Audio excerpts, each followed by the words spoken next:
Ready, hot!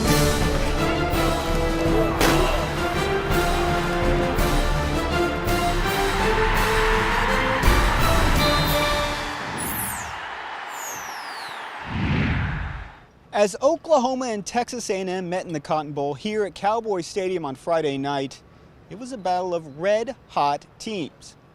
Or maybe some shade of red, crimson and maroon perhaps. Either way, both teams were riding 5-game winning streaks. Both teams were 6-0 away from home. Both teams had suffered their only losses to top 10 opponents. But if Oklahoma was going to get its 4th straight bowl win, Bob and Mike Stoops were going to have to figure out mission impossible: just how to slow down freshman Heisman Trophy winner Johnny Manziel. Prayer would seem a viable option. After all, the kid from Kerrville, Texas came in with 4,600 total yards all by himself and was leading the 3rd most prolific offense in the nation. Meanwhile, Bob Stoops came in having lost only twice to Texas A&M in 13 years. But the Aggies had never had a guy like this before. It took less than 3 minutes for Manziel to lead the Aggies 75 yards and into the end zone on this ridiculous 23-yard scramble that included a high-wire act on the sideline. Just like that, it's 7-0 Texas A&M. OU would have 1st and goal from the 5-yard line on its first drive, but would have to settle for the field goal. It was 7-3 after 1. Second quarter, here comes the Aggies again, but Manziel's pass is tipped and picked off by Sooner safety Javon Harris in the end zone. That's his 6th interception of the season and 9th of his career.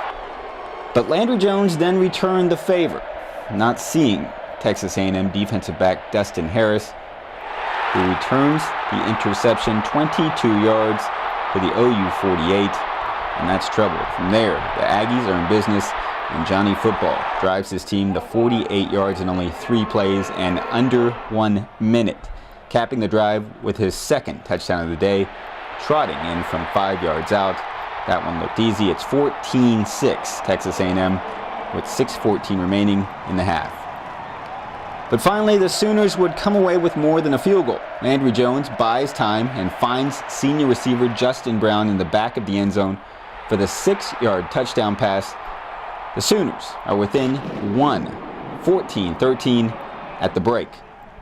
Landry Jones had set a Cotton Bowl record with 23 completions in the first half, shattering the old record of 15, while Johnny Manziel had already run for 113 yards and 2 scores. Second half, it was a stampede. The Aggies kept coming and the Sooners failed to respond. When Trey Williams broke off the 30-yard touchdown run, it was 27-13 Aggies with 6:30 left in the third. Williams ran 6 times for 44 yards. And as OU's offense continued to sputter, the Sooners' defense finally gave out. Johnny Manziel dumps off the little pass to Ryan Swope, and he takes it 33 yards into the end zone. It's 34-13 A&M with almost 4 minutes remaining in the third. Swope led all receivers with 108 yards on 8 catches. Meanwhile, all the Heisman Trophy winner does is run for 229 yards, which sets an all-time FBS Bowl record for yards rushing by a quarterback. He goes ahead and passes for 287 more. He breaks the Cotton Bowl record for most total yards by a player with 516. OU loses 41-13 to Texas A&M. The SEC has now won 5 straight Cotton Bowl Classics, dating back to 2009. Oklahoma's defense allows a ridiculous 633 yards of total offense, 375 of those in the second half.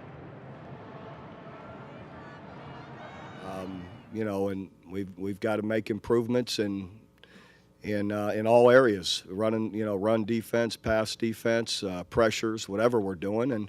But again, some of it too, our players got to make some improvement. We had guys in position a bunch of times today to make plays and didn't make them. And you can only do, the schemes and that kind of stuff only go so far. The bottom line, it still gets down to when you get opportunities to execute, you got to execute. We just flat got beat. There's no way around it. We couldn't run it, couldn't throw it. And it is what it is, right now. So, it's extremely disappointing. I wish I could have played better in the second half. I wish we all could have played better in the second half. But, in the game of football, sometimes things happen like that. Second half was just really frustrating, especially seeing the score start, spreading out the way it did. When you're down 14-13, the game's almost 0-0. So, coming out in the second half, it's really disappointing, to see that, we almost it seemed like we gave up at the end, and I feel like, I was saying the whole time, we just got to have heart, the game's not over yet. And, it's hard, it's hard for us, it's a hard loss because of the way the game went. It's disappointing. Had a lot of guys battle through injury, had a lot of guys, put a lot of heart into this season, and just really proud of the way we played all year. It's, extremely disappointing we went out like this for the seniors. But, we got a lot of guys coming back next year, a whole lot on defense, a whole lot on offense. So just got to prepare well in the offseason, use this game as motivation, get ready for next year. So in the end, the touch, the feel of Cotton is a stinging one for the Sooners as Landry Jones goes out the same way he came in with a loss here at Cowboys Stadium. Will Blake Bell take his spot at starting quarterback, or will Trevor Knight sneak in all the way from the practice squad? We'll find out. Meanwhile, juniors Tony Jefferson, Kenny Stills, and Aaron Colvin all may have played their final game for the Sooners on Friday night. But either way, Oklahoma has plenty of work to do if it hopes to get the better of the SEC and contend for a national title next season. Reporting from Cowboys Stadium in Arlington, Texas, Damon Fontenot, News OK Sports.